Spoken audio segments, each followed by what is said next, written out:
Sick of all you sycophants, ignorance and miscreants, simpletons and little ants trying to split their sentience. People peddle pestilence land, pipe on their settlements, and I don't think it was even food for it was excrement. Get your head in it. Second wind represent white shit. Kid, I never stepped in it. I reckon it's older than the New Testament.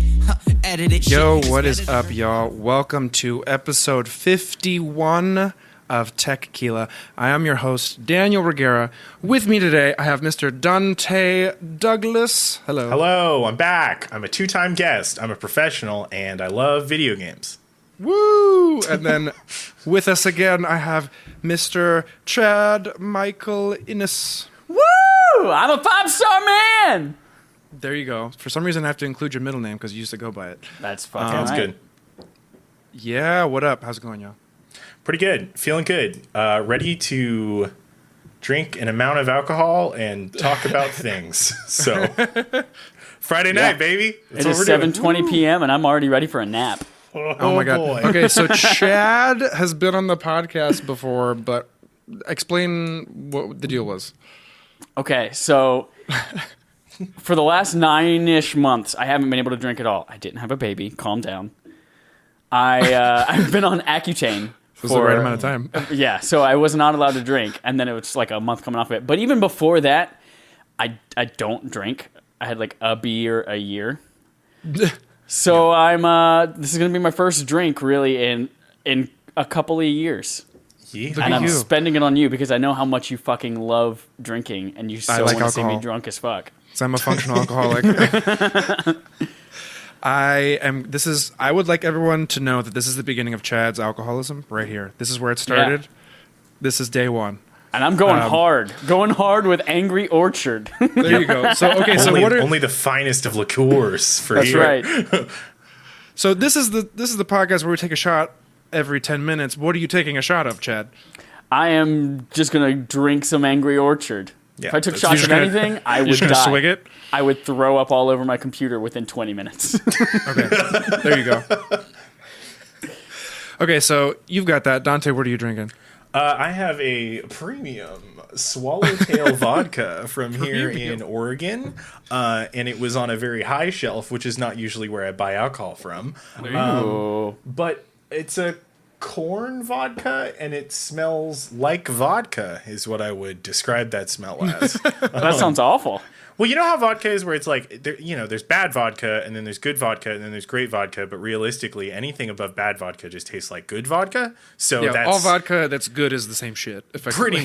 pretty much. So I'm just like, you know what? I like this label.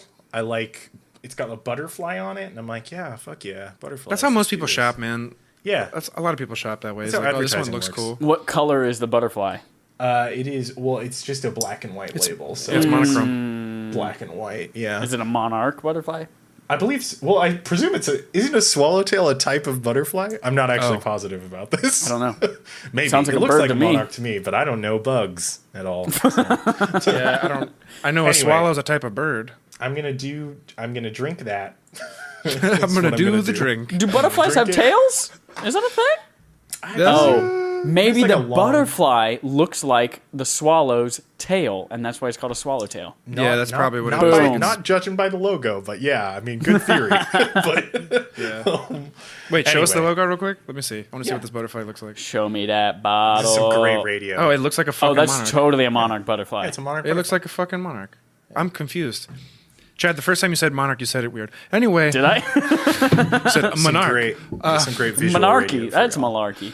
There you go. Okay, what Daniel's drinking, for those of you who paid attention last episode, I'm drinking the same shit. I'm drinking Cimarron, which is a good tequila Hell yeah. that I got at a liquor store, and it's good. That's Hey. the end of that story. I don't have much left, so my backup is some bottles that I'm hitting right now. And my backup is a barrel-aged gin that I have. Hell yeah. Hell yeah. That'll be good. Barrel-aged All right. gins are great. Okay, anyway. Oh, I thought you said a barrel of gin. I have a whole And I wasn't fucking phased barrel at of all gin. because I've seen your Whole keg. apartment. Yes, I have an entire barrel of gin in my home. That's how much of an alcoholic I am. I buy it by the barrel. Okay, anyway. Chad, since you're drinking for the first time, I'm going to have you count down. All right. Count us down. All right. 1, 2, 3. Cuatro. I don't know how to say it in Spanish. You said it. I mean, you said it. That's just not usually what you say. You guys aren't familiar with Drink on 4? It's a common thing. Is that a thing? Is it? Yeah. I've never You heard made that. this up. It's Yeah. okay. I'm Spanish, so That's right. I wouldn't expect you to get it. You do look like fair. a conquistador. Anyway.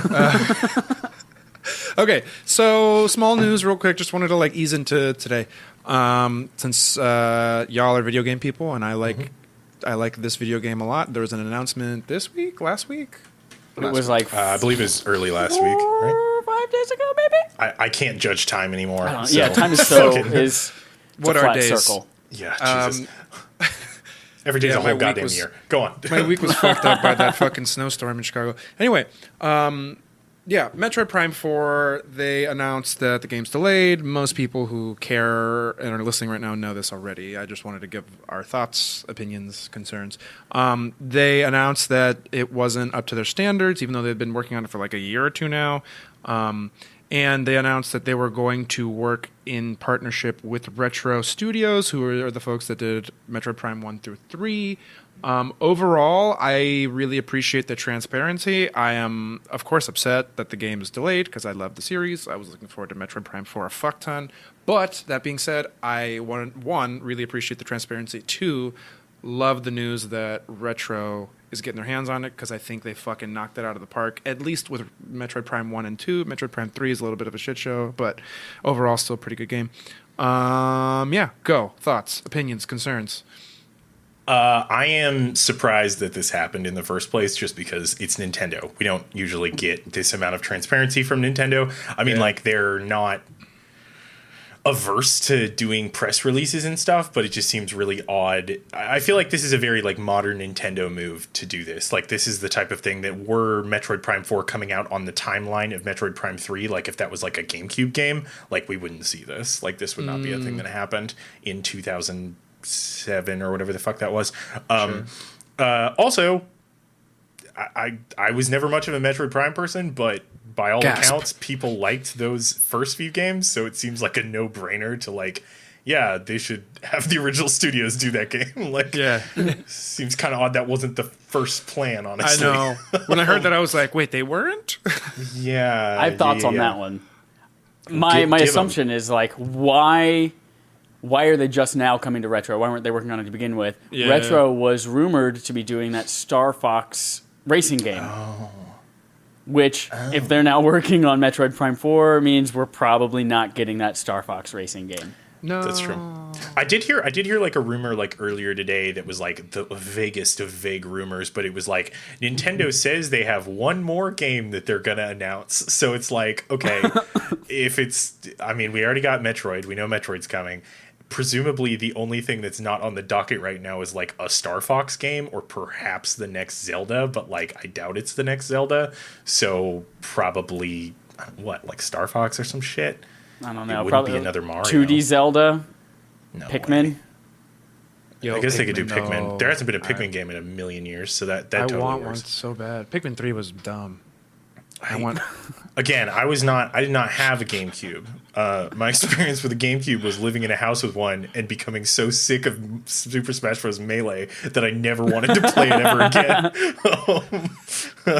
But I have a Switch now, so I'm a Nintendo person now, I guess. So I'll play whatever the fuck Metroid Prime 4 is whenever that's out. Yo, if they drop that trilogy that's rumored, you gotta play Oh, it. fuck yeah. I'm going to play the yeah, shit out of well, that right yeah. now. Yeah, that's actually a good point. There's a chance that maybe that's what they're talking about. That's their next that's the game that they're going to drop is a collection of 1 through 3, which I think would be a smart choice to do.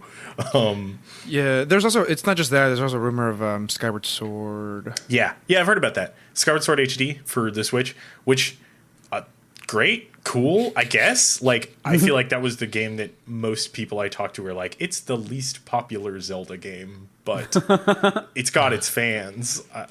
Again, I'm not a I just feel like there were so Nintendo many people who person. didn't play that game. Yeah, that's true. It Yeah, was, dude, it it's was the right at the one- end of the Wii life cycle. Everyone had already given up Yeah. on the Wii, and it's like I'd sold my Wii by then. My jerk friend made me watch him play it. I couldn't even play it.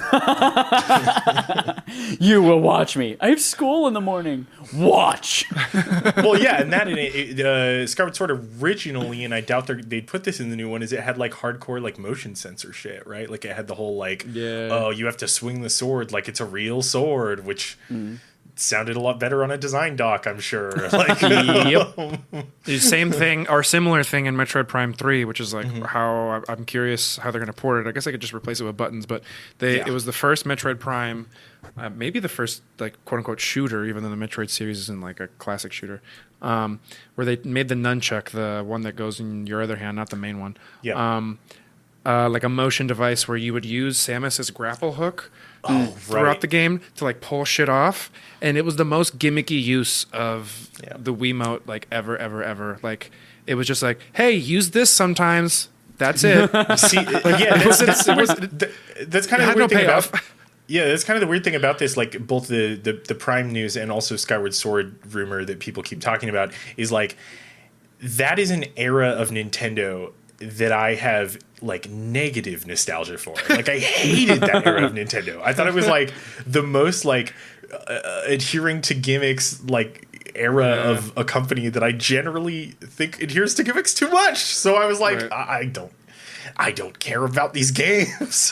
That's like a super fair assessment, and I don't know why I care about these games so much. Well, I mean, by all accounts, they were good games, right? Like that's the thing, is that like, you know. But that's the Nintendo thing, is they like if you look at like, I don't know, the quality of a Zelda game, like we would say that they're really good quality, but if you compare it to like, I don't know, like something like a Skyrim or a Red Dead, like Skyrim is like way more open world than fucking Breath of the Wild. So is Red Dead, right? Like but those games are quote unquote better, but there's there's some sort of like character about the Nintendo games that we fucking love. I mean, those of us that do. I would just call it polish, right? Like basically what you're talking about is polish. Like Breath of the Wild is good. Like I like Breath of the Wild more than I like Skyrim because it's not full of bugs.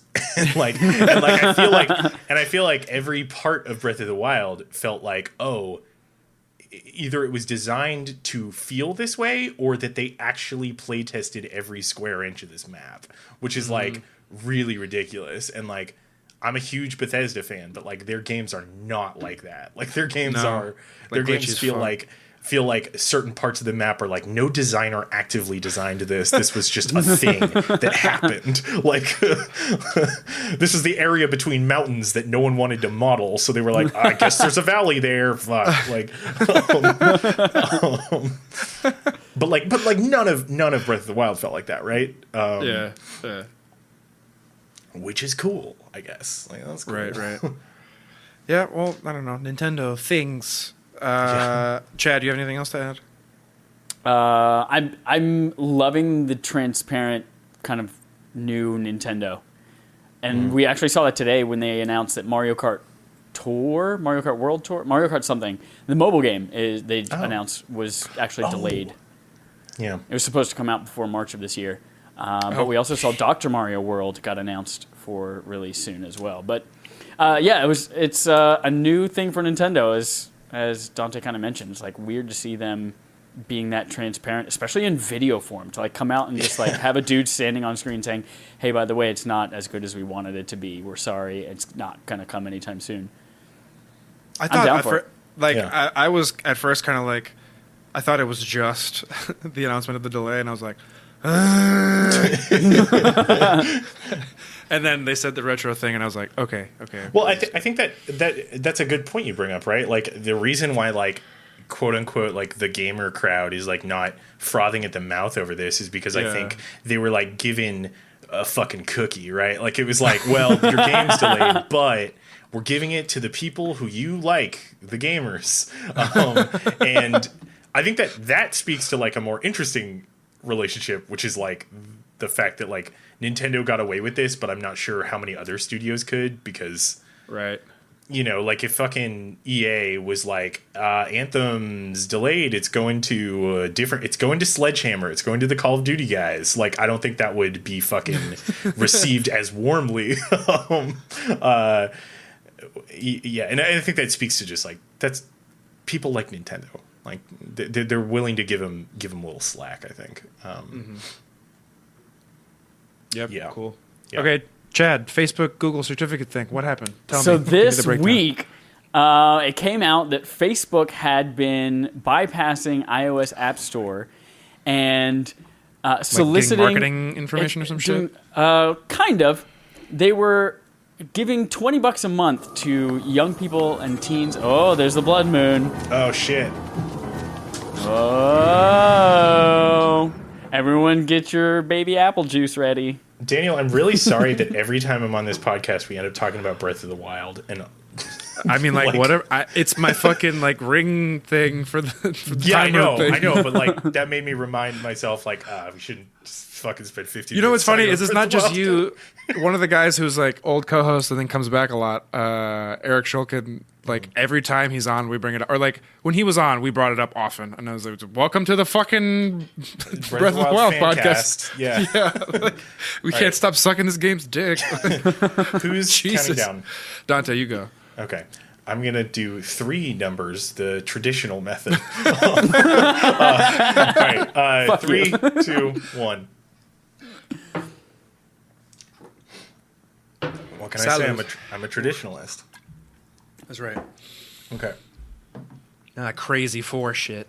So, all these youngins getting paid $20 a month to basically give access to Facebook to a lot of really sensitive personal private information on their phones about usage, what apps they're using, when they're using them, all these kind of things that traditionally on an iPhone you don't. I have to Shut use the it. hell up. It's there for a reason. I have to. Facebook really goofed up on that one. So Sneaking they were doing this in a way, in a method that is supposed to be used for enterprise apps. So, like, if Facebook has internal apps they need their employees to use, they get a certificate that allows them to kind of put their own custom apps on it. And Wait. So, in the like regular Facebook app on iOS, there's this certificate mechanism that allows the staff to do what exactly? So a certificate that you would download to your phone. Similar. Have you ever done like an iOS beta or a beta for? So similar how you have to download a certificate to your device to let it know, hey, I'm allowed to get new things. Sure. Facebook did a similar thing where it downloads a little piece of information to your settings that then allows them to give you this app that sucks all your information out as you use it. And they were just giving it to people and saying, hey, if you just keep this on your phone, we'll give you $20 a month to just let us gather information. And these teenagers are like, oh yeah, I'd absolutely do that. $20 a month, I don't give a fuck. Not knowing. Shit, I would kind of do that. Yeah. I need the money. Okay, can you give a little background on like what this app was? Because like I saw the news articles about it, but it just like, was it literally just like special Facebook? Like what the fuck was this app? Why were what was the point of it? It wasn't like a version of Facebook. It was just another app that you downloaded that ran in the background and gathered all sorts of usage information about you and your phone. So it didn't do anything for you, the end user. It's not like you booted up that app and like, okay, all right. Right. Weird. It's all, the only thing you get is $20. Facebook gets all the information they want. Jesus. So obviously this was a misuse of the certificate. This is like the first time I've heard of someone paying them for all their data. Well, yeah, that's what I'm saying. It's like, this Yeah. is kind of brazen. Like, It's kind of disgusting, though, that they were praying, like, specifically Yeah, it of was course it intended is. for teenagers and people course under it is. 35. Yeah. So Apple revoked their certificate, and anything that was using that certificate, whether it's that awful app or all of their internal apps, stopped functioning. And then it came out, of course, the next day that, Google's been doing the same exact thing. Google had their certificate redacted as well. So that kind of crippled both companies. Google is still actually unable to use apps. Facebook got restored earlier today, I believe it was. I've been using Google's apps today. What? yeah, so wait a minute. No, So you're fine. But Google Google's had internal company apps. Yeah. For instance, apps like for big tech companies, especially in Silicon Valley, there are apps that they use to get shuttles and commute that are like specific to that company. or not customers or clients, the words employees. Employees, yeah. Or apps that allow them to access to like dining facilities or the ability to pay or be able to do their jobs. All of these internal apps stopped functioning completely. That's crazy. Interesting. Yeah. Well, but only on iOS devices. Only on iOS, correct. Yeah, so only on like iOS theoretically, devices, because yeah. Android devices you can do whatever the fuck you want and suck Yeah. as much information out as you want. Exactly. So, Yeah. Well, wait. So you're saying Google had a similar kind of skirting the lines thing going on? Where they were exact like, same thing, where they would give people a random app that would take all their usage data. The only thing I didn't see that Google actually paid people for it. It was just like, I don't know what the incentive was. Yeah, that's what I was there, wondering. Yeah. Huh. There's the one that I'm familiar with having had, or I still have, Pixel, is there's this thing on Android where you take surveys and then they pay you in like the App Store, the Play Store, like credit. And I don't know if that's the same app or if it's a different app that was doing. It's something that it's not like information like give me your survey. It's like, oh, Daniel opened up this app at 5:55 today, and he typed in this word, and then he downloaded a picture from that, and he sent that to so-and-so. Like, all of the usage information about all you my and your dick private- pics are just... All the dick pics that you It'd be just like a receive usage and then log, I reciprocate. imagine, like plus metadata and that sort of thing. Yeah, that's Yeah. wild. So, question, is this more or less ethical than Facebook and Cambridge Analytica and all that shit? Like Facebook selling the really shitty data like for free, like to no benefit monetarily of the user, and using it to like do really shitty things on the Facebook platform and serve you like real shitty ads that politically motivated or otherwise. You answer. Go. I don't know. I feel like either of those are shittier for different reasons. I feel like they're both incredibly shitty, and They're both very one thing shitty. that made me realize Clearly. like I'm so fucking glad I quit Facebook this year for my New Year's resolution, and I'm probably gonna quit Instagram. I don't know. Instagram's so hard, but I have to because it's owned by Facebook. Oh, They're just gross. They're both gross. Yeah, I don't feel like it's feasible for me to quit Facebook at this point, but like I have thought about it more sincerely than I usually think about quitting X social media because of just how much shit keeps coming out about Facebook. I was just like, well, first of all, aside from the usual, discover your entire family tree is racist and all of this kind of stuff. I also was just like, they're so irresponsible with their customer information, and they keep getting away with it without any kind of consequence. And like, I can't continue to support that. That's the shit that really bothers me. Like, yeah, the concept of like, oh, finding out your family's racist, like that can hypothetically happen in any social network. That's like that's not unique to Facebook. But like, yeah, it's the handling of data and the mishandling of data that are just like Twitter sucks ass as a company for a million reasons, but Twitter doesn't seem to track metadata in the way that Facebook does. Yeah. Twitter has like other problems. But like on Facebook, it's like the amount of like surveillance that's going on is something that I don't know the depth of, and I am constantly worried by how much depth that there seems to be. I feel like it's been a mix of this, what y'all are talking about, but also the fact that like, like everything on your news feed is like really fucking weird and potentially racist or whatever. But like also like there's like before that, before all this controversy, the algorithm was just serving me a bunch of shit I didn't give a fuck about. Like it'd be like, how many times am I going to see a fucking baby that you just had on Facebook? Like I don't care. So like before that, I was already like phasing it out in terms of usage. And I'm at the point where like I'll get on maybe once a day, maybe. I really just use it for Messenger and the events, and I like have it such that Messenger I use it as a standalone app, and then I'm using the events in a way that will push to my Google Calendar, and then like you can do this with Apple, the iCal as well, but you like grab a link from Facebook and then you throw it into your calendar, and you can just have them all automatically appear, and then if you click on the Facebook event, you say no, and then they'll disappear. So that way I have the 2 utilities that I want to use Facebook for without having to fucking log on. Yep. Yeah. Or like extensively use the app. But yeah, I don't know, like between the algorithm just serving me garbage and like people being garbage as of like since like 2016, and Facebook being garbage since apparently ever. Yeah, I don't know, just like dwindling my usage. But I don't know if I could ever quit just because of the utility that is the fucking events and the messenger. Like they're fucking key.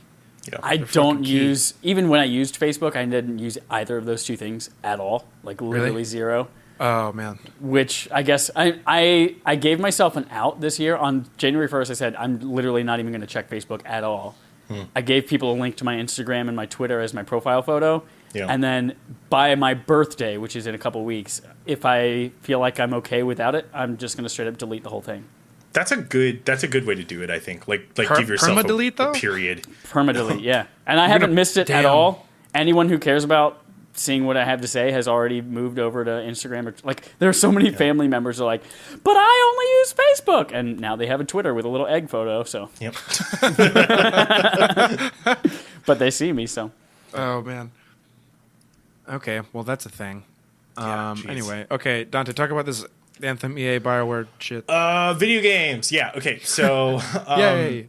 the people who made a lot of single-player RPGs that gamers know and love, BioWare, is now making not a single-player RPG that gamers are questioning. It's called Anthem. I went and actually checked it out at a press event a couple weeks back, and I wrote about it for Paste Magazine.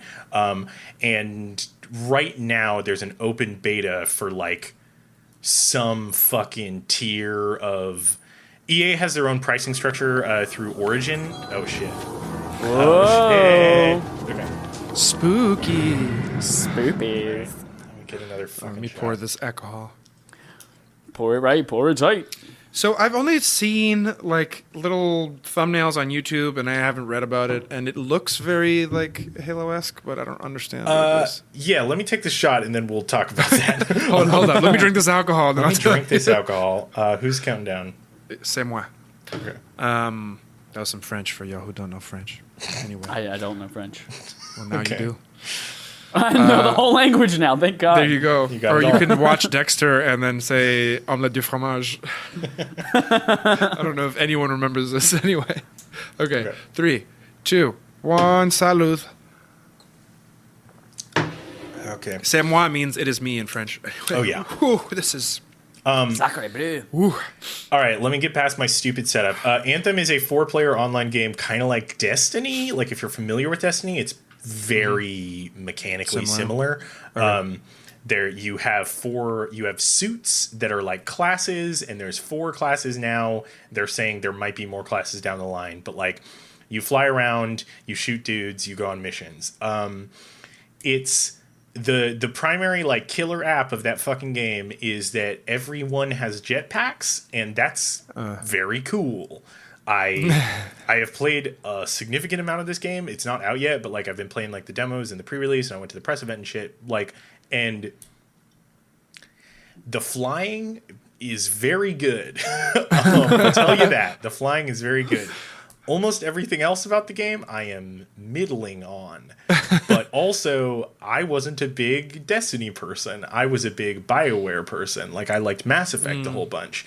This game is not like Mass Effect. It's the single player stuff. While there's like a story mode and shit. It's not it's not nearly as developed, I guess, as previous games. And because of the actual action of the game being multiplayer, it just means that there's less like opportunities to like if you've played BioWare games, you know, like, oh, you go on a mission and you take 2 of your squad mates with you, and then they like banter and like you learn shit about them or whatever the fuck. You're right. There's none of that because you don't take squad mates with you. You take people. You take like real human beings. There's no romance paths. There's no like fucking friend routes. There's none of that shit. None of that shit's in the game, which I know. So why it's like taking not. 2 NPCs that offer a lot of story and replacing it with like a co-op. Yeah. And they're replacing it with a co-op because, I mean, I can go with the answers that they've told me in PR, which is like, because it's more fun and we're expanding the BioWare universe, which is probably at least partially true. The other thing is this game can go on forever. and everyone can keep playing it forever, and they can keep dropping content packs and effectively using it as a cash cow forever, which makes total sense. Like, if you're making a game with that many resources put into it, there is a reasonable argument of why don't we want people to keep playing this forever so that we can recoup our earnings and that sort of shit.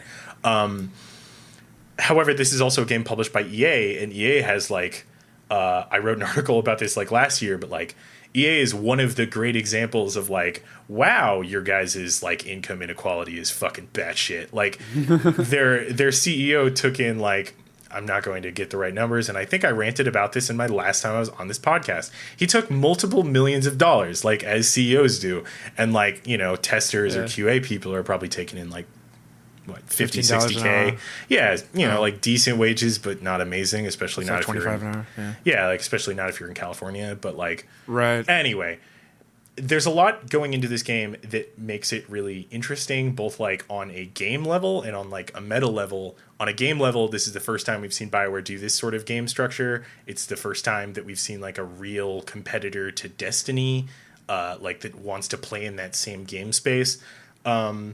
It's also probably going to be the make or break game for BioWare as a studio, is my maybe cynical take on this. Is that like why that the possibilities here are because Mass Effect Andromeda was a giant flop. Like, oh right, I forgot about that. Exactly. So did everyone else. Both critically and sales wise, I think that game just fucking tanked. And then this is their chance to be like the options here are Anthem is a huge hit, and then suddenly BioWare is the Anthem studio for like 6 years, or it's not a huge hit and BioWare is like quietly folded into EA and just doesn't exist anymore. And like I feel like those are kind of the possibilities right now, and neither of those are great. For me, a person who likes single player video games, like neither of those options are amazing. But for Anthem as a game, I will say it's fun. I've played a lot of it. It's fun. I like flying around. Playing with people is fun. It's not the same as like, it's not the game I wanted, but like, I think if it's not buggy, and it has been buggy, then it's pretty fun. It's a good, like, you fly around, there's 4 classes, and the classes are pretty different as long as you aren't playing the default class, which is just incredibly boring.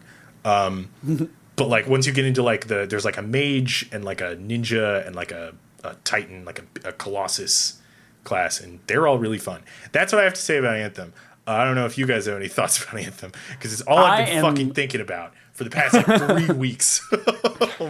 Here's what I expect from Anthem. I expect it to be for me exactly what Destiny was for me. Perfect. Which is a game that like I played all the way to the end, mostly by myself, and I said, that was a really fun, mechanically great game that I can't tell you anything about the story, and I'm done with it.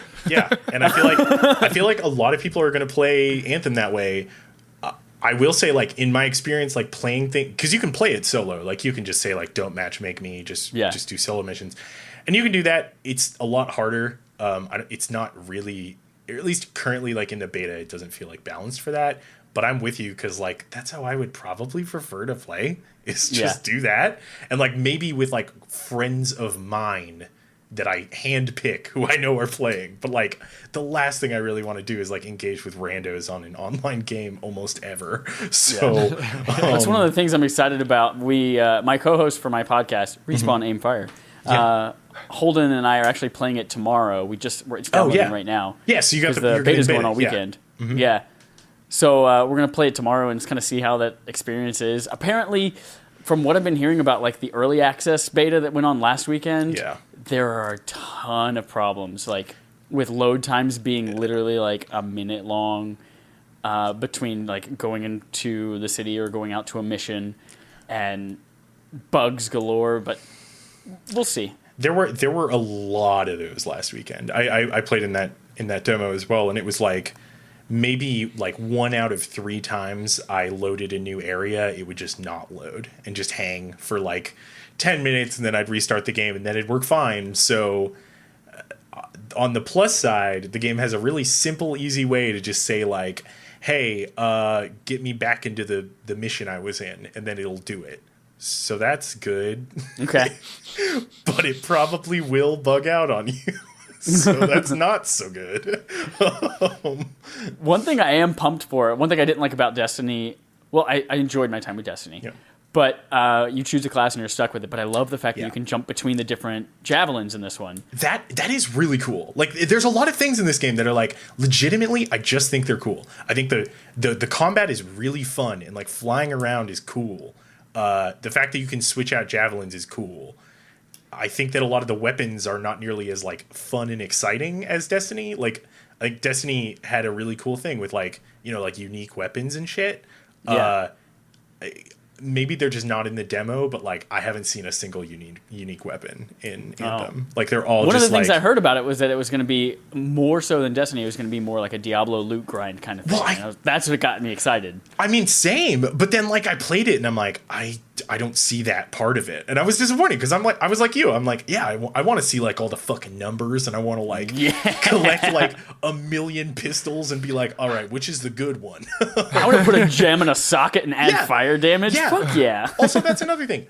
As far as I can tell, there's no like weapon upgrading. Like there's a lot of things that are just like seem like no-brainers, but just aren't really there. And maybe they'll be there in the full game. I don't know, but oh man, I've been playing that game a lot in the past few weeks, and I couldn't tell you if I think it's good or not. I've probably played like 20 hours of it, but I'm like, I don't know. I don't know about this one. Yeah. I think I'm just more so expecting it to be an EA game than a BioWare game. Yeah. I think tempering those expectations is going to be key to having I think that is a good way to think about it. I think the last like EA game I played was Battlefield V or 5 or whatever, and like that was cool. I wasn't over the moon about it, but like it was cool. The shooting felt like shooting. What a raving review. Like the shooting was shooting. Can confirm. Sure shot guns in that game. But yeah, I don't know. I don't know about this Anthem game. That's my professional review is I don't know, and I guess I'll still play it. This Anthem game the youths are playing. Yeah, fucking shit. Youths. Ugh. Don't fucking ask me about Fortnite. Every time, Jesus Christ. Oh, God. Yeah. I just feel like I don't know how to engage with Fortnite. I'm too old for Fortnite. Know. It's okay. It's okay. Like, I've played it. It's a game. It's a game. It's a game I've played a little bit. Yeah. Sorry. I've downloaded it on so many different systems. Oh, yeah. I've never it's actually on played it. Everything I own.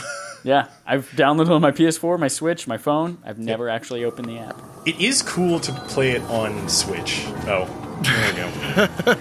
Here I we just go. It was just hear the rad pep to like leave your voice, Dante. It's just fun to play on the Switch. on the Switch. Sweet. That's Link coming in to say, "Stop playing Fortnite." On the Switch. Chad, how deep are you? I want you to be like comfortably deep. I am. I've got like a third of this beer left. I'm about to finish right now, All right, There you go. it's not bad. and starting to feel a little giggly. Okay, good. I thought you were going to have like one fucking bottle the whole podcast. I was like, you better have like 1.5 to 2. I've got a backup right now. Oh, good. There you go. Okay, you good. Okay, Chad, it's your turn to count again. All right, ready? 1, 2, 3, go! Oh, God, I've spilled some. I didn't spill some. Oh, look at me, Mr. I spilled it all into my I'm so mouth. cool. Yeah, I'm pretty fancy. Oh, you Okay. know what I have to say? Boom. Tetris for Jeff. That's what I have to say. Anyway, Did you say Tetris for jobs? Tetris for Jeff. Have you seen this? This is I a have meme. not. It's one of those times Wednesday, where my dudes? YouTube. I haven't thought about Wednesday, my dudes. in Oh so my long. God. Please don't bring that meme up. I should have thought of it when I was off for Wednesday. I hate you so much. I totally forgot about that meme. No, Tetris for Jeff is like very.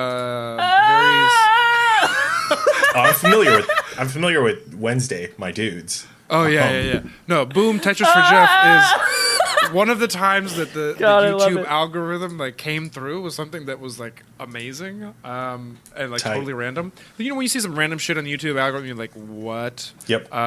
This was one of those times, and I just clicked it, and so me and my then girlfriend We're watching it. We're now a fiance. I have to use that word. I was about to say, what happened? What happened? We broke up. No, so we were watching it, and I realized why it had so many views because it's a Tetris championship, and the reason people watch it is because the fucking caster or whatever the guy Shoutcaster. Shoutcaster, right? Yeah, so every time this guy named Jeff got a Tetris, boom, Tetris for Jeff. Oh, boom, I love Tetris. that. It just became a meme. It just That's like good. like we just sat there laughing at it. So Boom, Tetris for Jeff. now I have it. So good. See, like she and I will look at each other and be like, boom, Tetris for Jeff.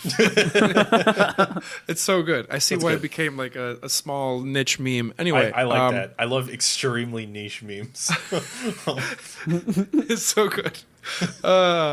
Okay, so this game, we don't know. We don't know. Yeah, sorry. I feel like I don't have a great takeaway from this because I legitimately don't have a takeaway from this game. I am going to keep playing it, and I don't know why. But this is this worth? This is going to be AAA pricing, like okay, 60, yeah, 70 but bucks. remember, this is an EA game, which means you can get it for $15 a month if you want. You can just play. You can get the EA Origin Access Premier, which is Jesus Christ. I have an Xbox. I have access to that. Probably, but check the spreadsheet because there's a spreadsheet where you can determine how you can buy this game. You can buy it for like $60 or whatever, or you buy it for like $15 a month through Origin Access Premier. And Oh shit! yeah, I also have a 10-day free trial for EA Access. perfect. Then on you my can Xbox. probably just play the game for 10 days for free, Shaka like Khan. all of it, which is cool. Like that's convenient. But or you buy it for $70. I don't know how this. How do we works. feel? Do y'all feel? I didn't really play Destiny except for like on my friends' consoles. I didn't play it like myself. Do y'all feel that Destiny and this game are going to be worth like the full price tag, the full MSRP? What do you mean? Like buying Like both worth of them? the $60 or $70 that you're going to drop on it? Like, is it Oh. worth it? Yeah, I mean, like on like a basic like hours to money amount, sure. Yeah, you're gonna be. I am positive that like I am lukewarm on this game's single player content, but there is definitely gonna be like 50 hours of it. I'm sure. So Okay. like, yeah. I One major change is that from Destiny is that this does not have any PvP, which is actually a huge Yeah. part of Destiny community. Oh, Which, okay, here's the thing. I was initially kind of bummed about that, but then a thing that someone pointed out was like, you know what that means is nothing has to be balanced, which is way more Yes. fun. Now you can have like ridiculously overpowered strategies that you don't really have to worry about as much because there's no possibility of like it being abused in PvP. So Yes. that's kind of cool. Like I'm into that. it not being PvP and being potentially mediocre on the story, I feel like might be a no for me. I don't know. That also could be the case. Like I am still I am intrigued by this video game. I don't think it's amazing, but I think it's really interesting. It's just it's weird that BioWare's doing this. It is so weird that BioWare is doing this game. Yeah. And I can't like get over the novelty of that, I guess. Is like, are you gonna really do this? Like, are you gonna have like a story in this game? Like, how is this gonna fucking work? Yeah. Like if it had a good story, I would totally do it. I'm one of those nerds that like fucking got StarCraft 2, like all 3 chapters just for the fucking Yeah. story. I wasn't that good at the online Oh, it's yeah. PvP. Well, Like I'm pretty yeah. bad. First of all, I'm sorry that you watched all of that story, but Yeah, it didn't really pan out in the 3rd chapter. The 2nd chapter it built up decently, and then it just kind of. oh man, I did think that first. I liked that first one where it was like, "Hey, remember Firefly? Well, we do too." And I'm yeah, all right, okay. Yeah, Sure. yeah. Even the music was very Firefly. Yeah, It fucking was. Yeah. Yeah. I mean, like, I'm with you. I'm very much like a story first gamer. So that also is influencing my thoughts on this. But I'm also kind of like a lore first gamer. And I don't know. I think there's some interesting lore bullshit going on in Anthem. Oh, that's cool. That was one of my favorite aspects in Metroid Prime. So when you could like scan things and get like lore out of them. Yeah. That was dope as fuck. Yeah, One there's of the a best parts about Destiny's lore is when you could actually Yes. find pieces of lore, but not read them, but you have to go onto the website and Onto read a the app. stupid fucking... You got to go to the app. Oh, you just found this piece of lore. Go to bungie.net/blah, blah, blah to read about this card. Grimoire That sounds cards. like the worst. It was awful. I everything that I've heard about Destiny's lore though sounds cool. Like, so I'm like, I'm fine with that. But yeah, yeah. Let's go to a website. Fuck that. That's stupid as fuck. Okay, I guess we could say Move on. It's lit. Come on. I just have to use these guys. I mean, you got it. You got to get Contractually obligated. They sponsored the show. That's right. Travis Scott sponsors me to put his "It's Lit" ad lib in here. Okay, so back into Facebook land. Real quick. I'm sorry to do this to you, listeners. So there is a rumor floating around that the old Zuckerberg is considering somehow having like a Nexus messaging, I guess, platform between that would like quote unquote fuse WhatsApp with Messenger and then Instagram DMs. There's a lot to be said about this. I think in terms like talking about privacy concerns like we were earlier, people are worried that because WhatsApp has access to your phone number and then Messenger has your name and your email because it's Facebook, they can easily pair that shit up, do whatever the fuck they want with it. Yeah. It doesn't have like this thing is presumably not going to have the whole, encryption thing that people love about WhatsApp. WhatsApp using that was the thing I was worried about. I think does WhatsApp still use the Signal encryption end to end? I forget. The whisper, whatever. Yeah, I forget. But there's that, and then there's also like people talking about this just being a way, because obviously not just Zuckerberg, but like all the executives, they're like, we have all this like profitable data in this one area siloed. We have profitable data here siloed. We have profitable data here siloed. And they're like, how do we get them together to communicate to make even more fucking profit? Woo! And make them communicate so that we got like really smart data on these people. This is how. So there's a lot of concern. I don't think there's a user argument to be made for this. Like, as a user of all three of these apps, I don't really want them fused. Like, they're completely different means of messaging people. Yeah, I hate it. Maybe Absolutely like hate it. Messenger and WhatsApp are like kind of similar, but like Insta DMs are like its own fucking thing. Well, Facebook's been trying to kind of make Messenger into kind of more of a one-stop shop for a while, right? Like, obviously, splitting it into its own app was one thing, but also, like, it can do SMSs and, like, the story functionality is built into Messenger. So there's all this, like, stuff that points to Messenger kind of being quasi-spun out into its own ecosystem, which just feels so odd and forced to me. Like, it makes, you're right. There's not a lot of user argument for this. There's a huge amount of back-end argument because then it's just like, oh, we can simplify fucking 3 features from 3 different apps into one app. That makes total sense. But, it seems the argument is like from either an ad serving perspective or a data collection perspective or both. Yeah. Outside of that, like, I don't know how to feel about this other than negatively. Like, don't know what to say other than don't want. I guess there is actually an official statement from them on it. Oh, go ahead. Well, damn it! This Verge article has it all split up into a bunch of small quotes. But basically, they're confirming the integration that we're thinking about. We're really early in thinking through this. Zuckerberg said on the company's Q4 earnings call, "There's a lot more we need to figure out." Somewhere in here, there's also something that says it's not going to be happening this year. Like, if and when it happens, it'll be 2020 or beyond. Okay. It's just so whatever term we end up doing this would likely not show up until 2020 and beyond.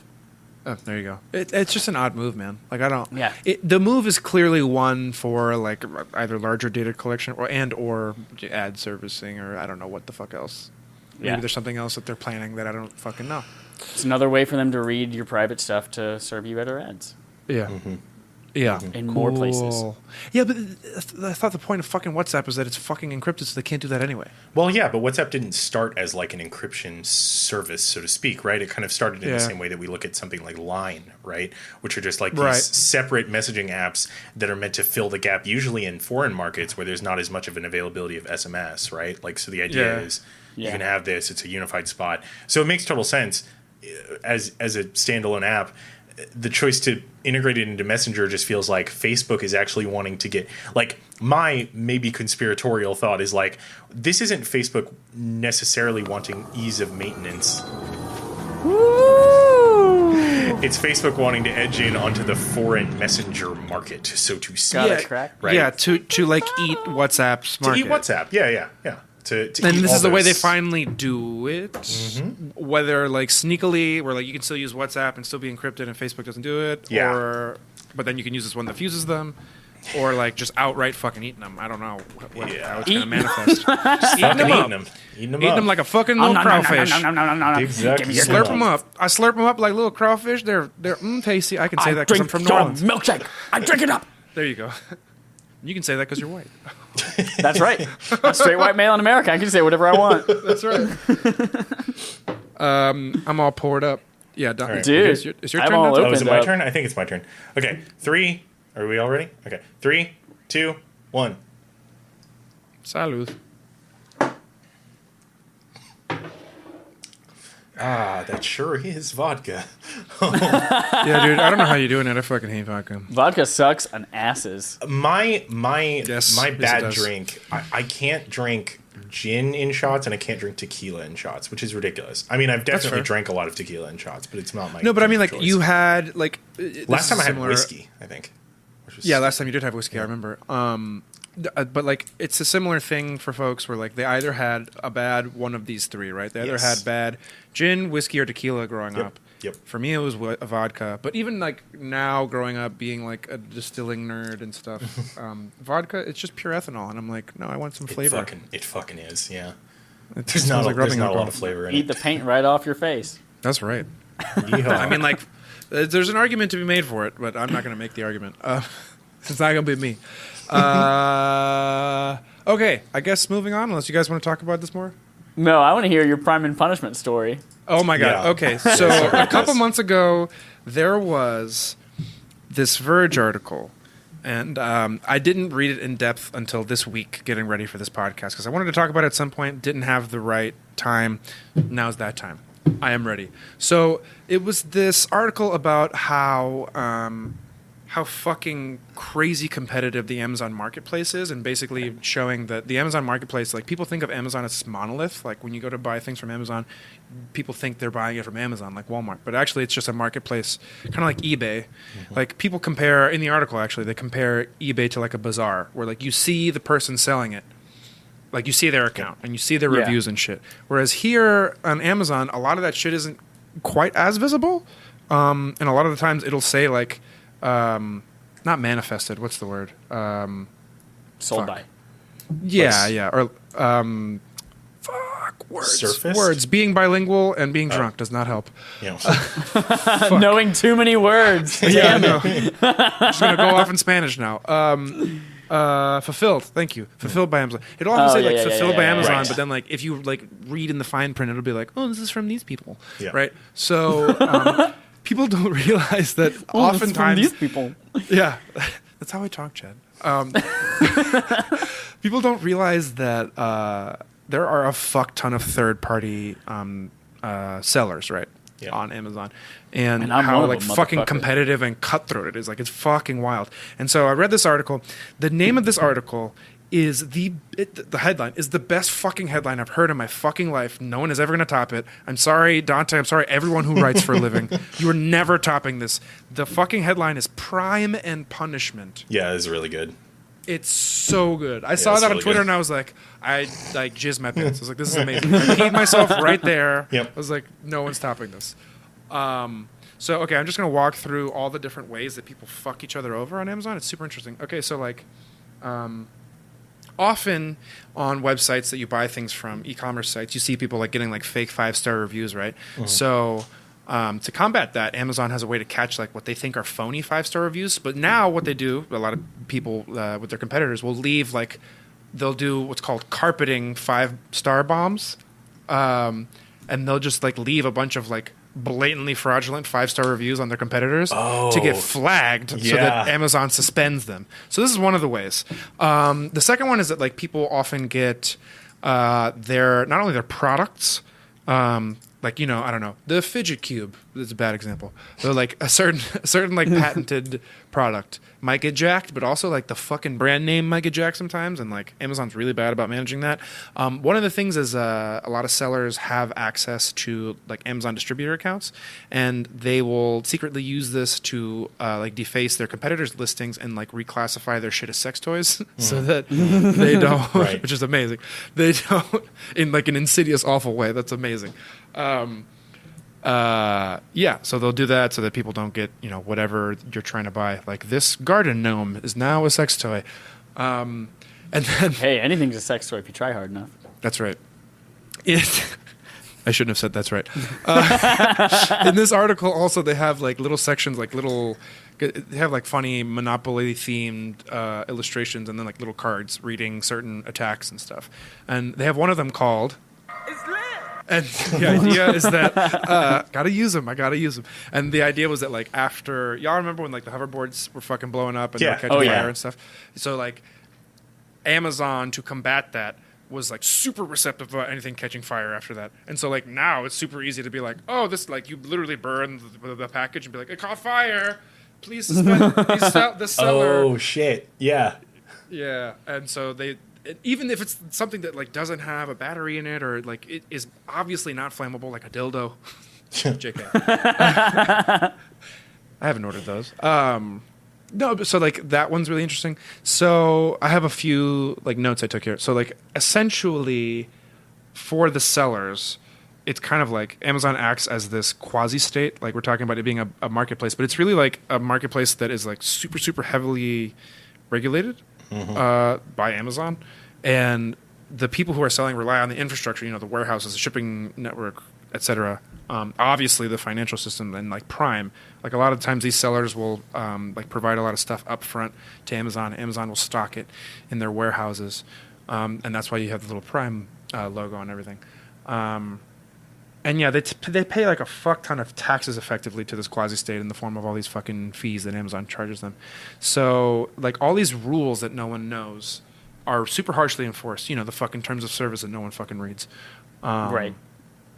And it's crazy how often people get fucked by these terms of service and like don't know what was going on. Yeah. So oftentimes they'll get like in this weird suspension limbo where like if they get caught by one of these things, like say they get hit by the it's lit and they can often have like thousands of dollars in just fucking money that they've sold just like suspended because of it. Yeah. And like for months at a time. And for like a small business owner, that's like a fucking lifeline that you have like frozen. Like that's your cash flow that you need to survive. And that shit sucks, like big time. And so now there are these like small third-party independent folks that are acting as like would-be lawyers for these sellers. So like they're consultants effectively, but like it's like a lawyer if the law was the Amazon terms of service. Yeah. Like, and so they get in there and they basically like try to like they do investigation on the reviews and stuff or what happened specifically, and then parse the Amazon terms of service. Yeah, and like and then they're translate like, it. That makes sense.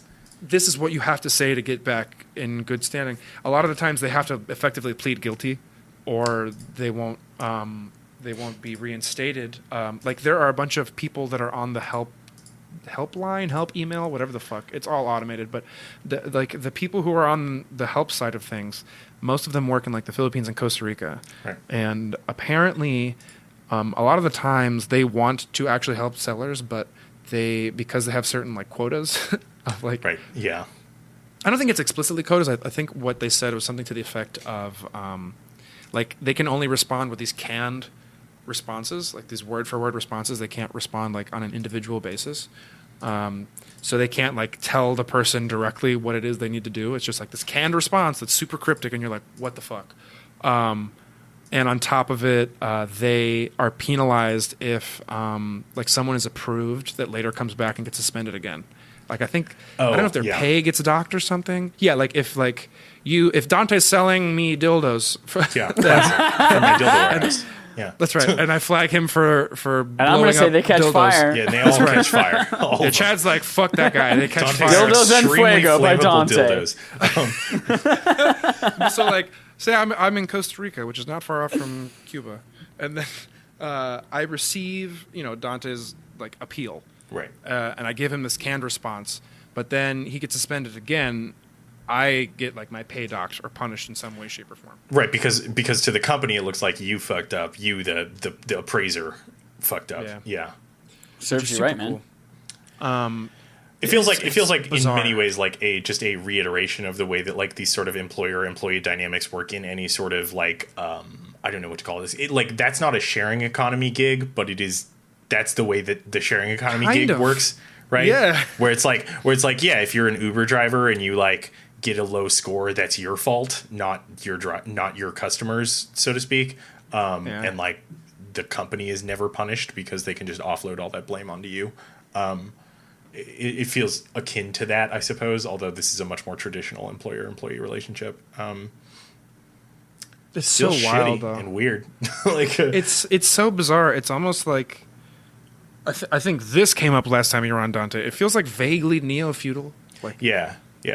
Well, I mean, I feel like when we talk about Amazon, right? Like, there's been a multitude of stories. It's always on me. It's always fucking on me. There's a multitude of stories about Prime shipping and how that sucks. That's what I was going to say. That's the end of my sentence. You guys, I'm finding it so hard to focus. Yeah, no, it's cool. welcome to my ADHD ass brain. I am pouring feeling myself. good right now. Good. Yeah, welcome. Okay. I told you this was the mine. beginning of your alcoholism. That's right. Okay. Don't be All right, an you're up, alcoholic. Dan. That's bad. Okay. Okay, I'm ready. Who made my turn? You. so. Yeah, Yeah. it's your Oh, cup. shit. Okay, 3, 2, 1. Toma, salud.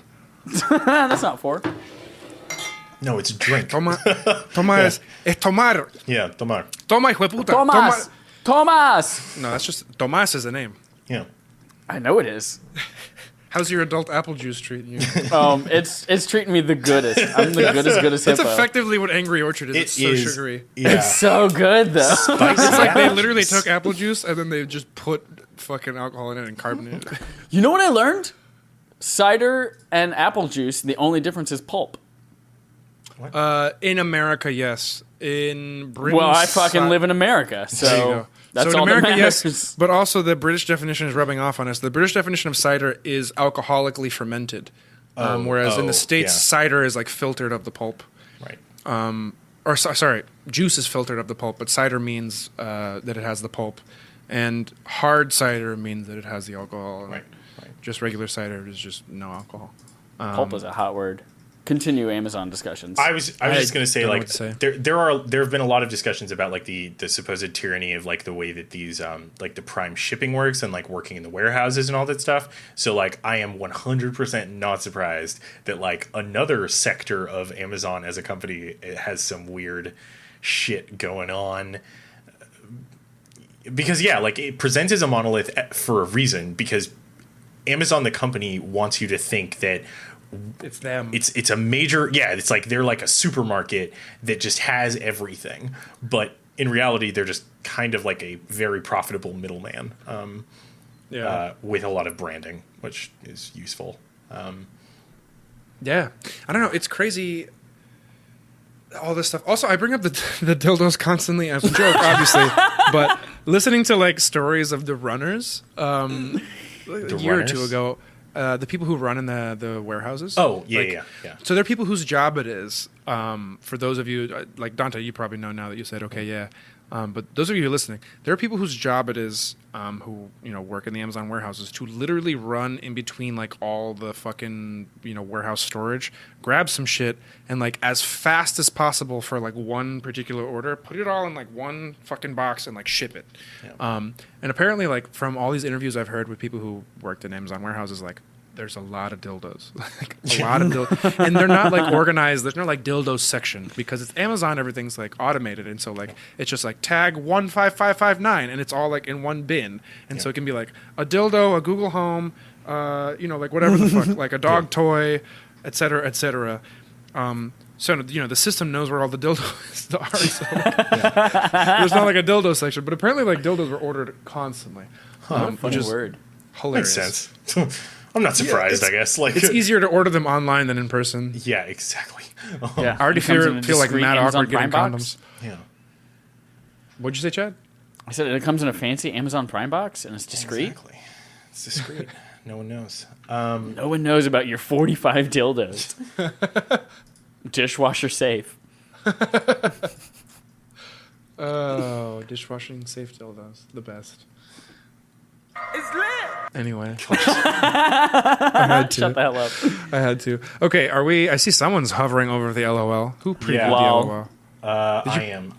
I don't know what it is. Let's touch it. Let's Oh, okay. touch it. That's all. Okay, let's all click the LOL. Okay. Let's touch the Those of wall. you, those of you link. who have listened before have done LOLs before. One of them I did with Chad.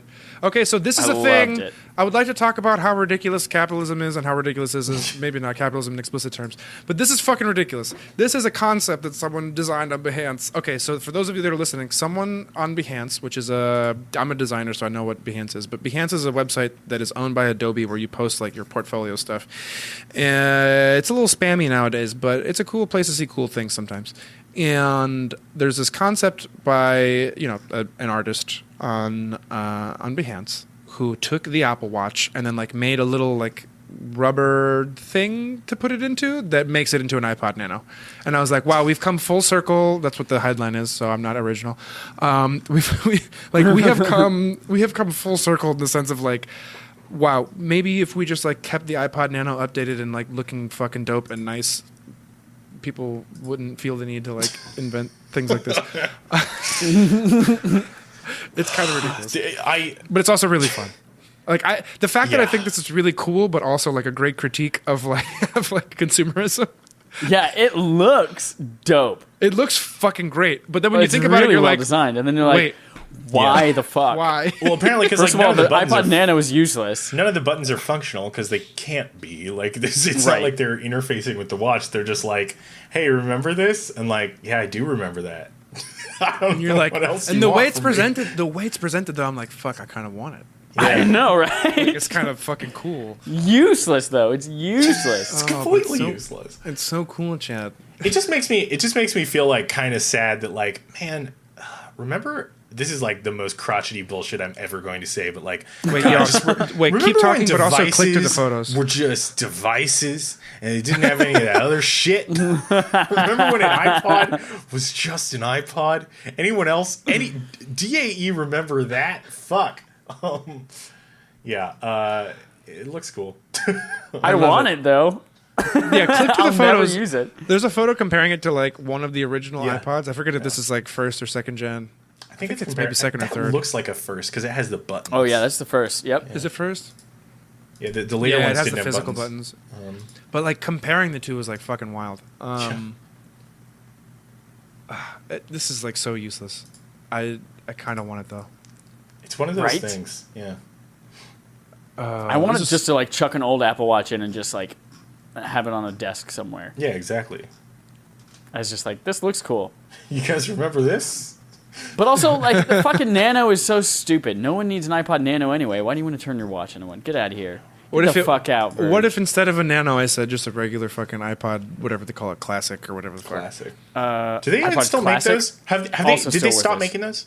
I Like think they iPod stopped Those have making been them. discontinued for years. Okay, yeah. See, this is how much I know about Apple. The only iPod that's still available is the iPod Touch, Oh, and even that's Boo. yeah. I almost feel 4 like that's years old. probably still pretty old at this point. iPod Touch is just an iPhone without phone service. Yeah, Yeah, a 2015 iPhone without phone service Yeah. and a tiny battery.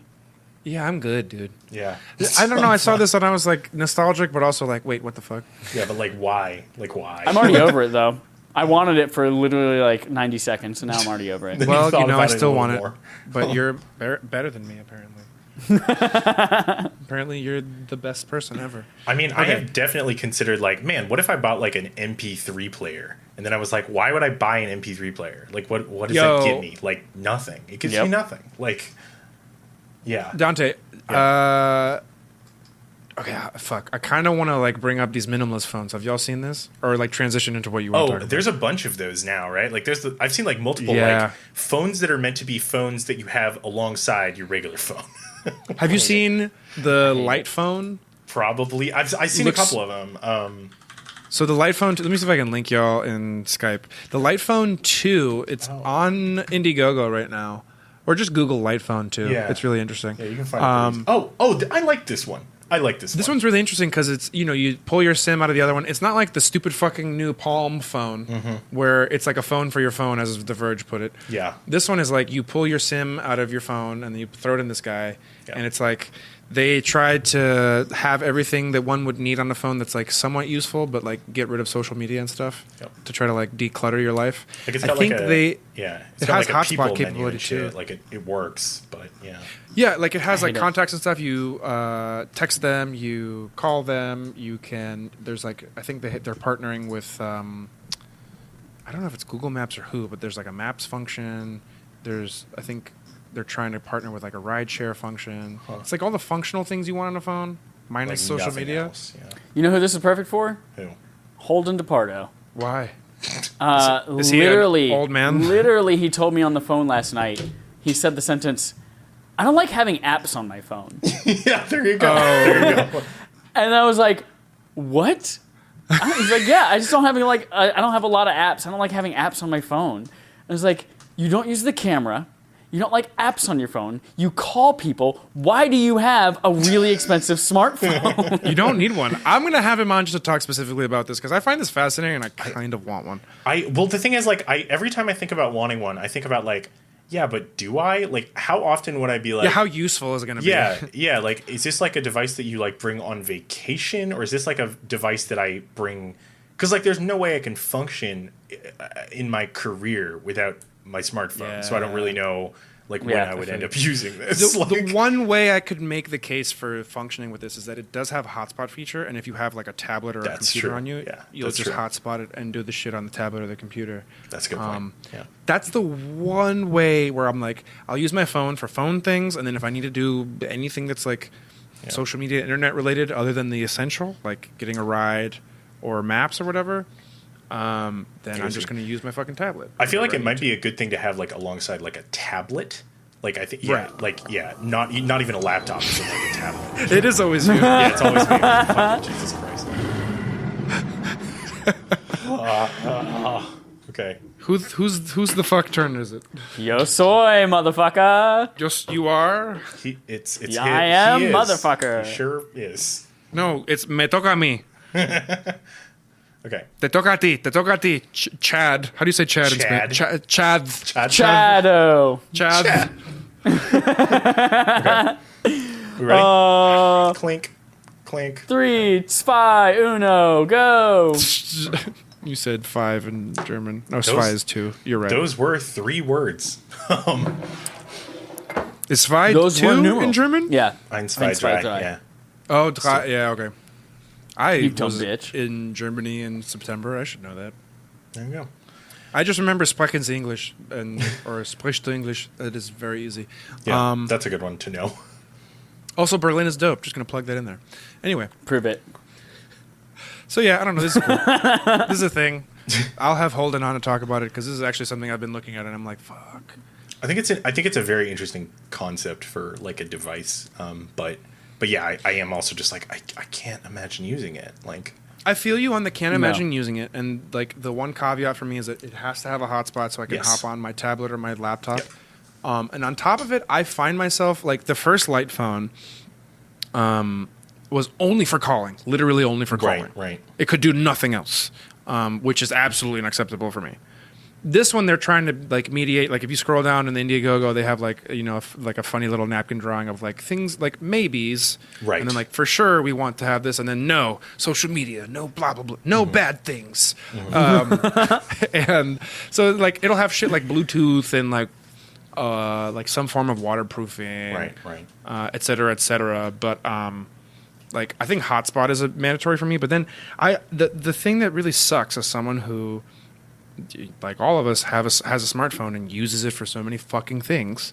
I kept like caveating things in there. I was like, oh, but if I had access to like my podcast and maybe like my Spotify. That was the first thing I thought of. Is like, well, what about Kindle. music? What about podcasts? That's the other thing I use my phone for. Well, you know what? Get an Apple Watch, put it in an iPod Nano thing. You can have both of those things. Best of both worlds. No, but I kept shoehorning in caveats. I was like, no, but I want my Pocket app so I can read articles. I want my Kindle app so I can read the book. What about WhatsApp? It's Messenger. It's the same thing as SMS, kind of, but more functional, arguably. What if I want my messaging apps? Like, there's a lot of caveating into it where you're like, fuck, maybe I just need to be a more disciplined smartphone user. There you go. I don't know. Yeah, that's like a lot of the things I'm kind of like at the exact same point as you, because I keep thinking like, well, what do I want out of this that I couldn't do by just using my smartphone better? Right. And the answer is not a lot, other than it looks cooler and it fits in my wallet. And it'll like hard stop you from yeah, for sure. But like, this is part of the appeal. Like, I don't know if y'all saw, I think it was like 1 or 2 CESs ago that Nokia had dropped like one of their beloved like flip phones, or was it a flip phone, or was it a brick phone? I forget if it was a brick phone or a flip phone. But it was an old fucking phone with T9 word, and it had like the feature, quote unquote, was that it. Well, I think 1, it had a 4G hotspot, which is actually like pretty legit, and then 2, it had like the Caterpillar game that everyone loved on that phone. So it was just a nostalgia play. Snake? But Snake. Thank you. That's the game. Thank you for correcting me. Yeah, I don't know. I get. God damn it. I fall in between. It's very like Marie Kondo, simplify your life. Yeah. Oh my shit God, that sparks I've heard joy name kind of thing. 45 times in the last 2 weeks. I know, dude. That show's blowing up, and it's kind of annoying now. But that's the point. Is that it's kind of annoying in the sense of like, if people. If people were just like more disciplined in what they already have, like you wouldn't need to simplify your life to this degree. But I'm still falling for it. I feel like it's just another form of marketing that I'm falling for. But I'm not sure. Yeah. I'm not sure. We can move on. Yeah. I don't know how much more we have to talk about it, but yeah. Do you have any opinions? No. No, gross. I don't want it. Get out of here. Don't want it. I mean, I like do Chad so many amazing loves, things on my smartphone. He loves his Boom. Apple devices. But see, I also use the screen time feature, and I restrict myself to like 15 minutes of social media a day, and then it just says, hey, you've hit your limit. Yep. I'm like, fucking great. That's Can you smart. just click and be like, no, I want more? Yeah, you can, but I'm a good person. Smart. You can also, Just if you want, for the you listeners, tell I'm tapping Sadie- my arm Tell like a heroin Sadie to addict. set the passcode, because you can set a passcode so that you can't unlock it. I'm not going to do that. Yeah. You should. You should. There's no way I'm doing that. She's going to torture me. I'm good. Okay, Dante, you want to talk about your winter quarterly? Go. Yeah, I don't know if we're like transitioning to the end of the podcast, because this is basically just a plug, but like Go ahead, plug yourself. yeah, okay. Among the many stupid things that I do on the internet, one of the things I do is I co-edit. I'm like one of the editors and chief of a website called Deorbital at deorbital.media. It's like cool. It's a it out. games criticism I like website. We run a bunch of games criticism.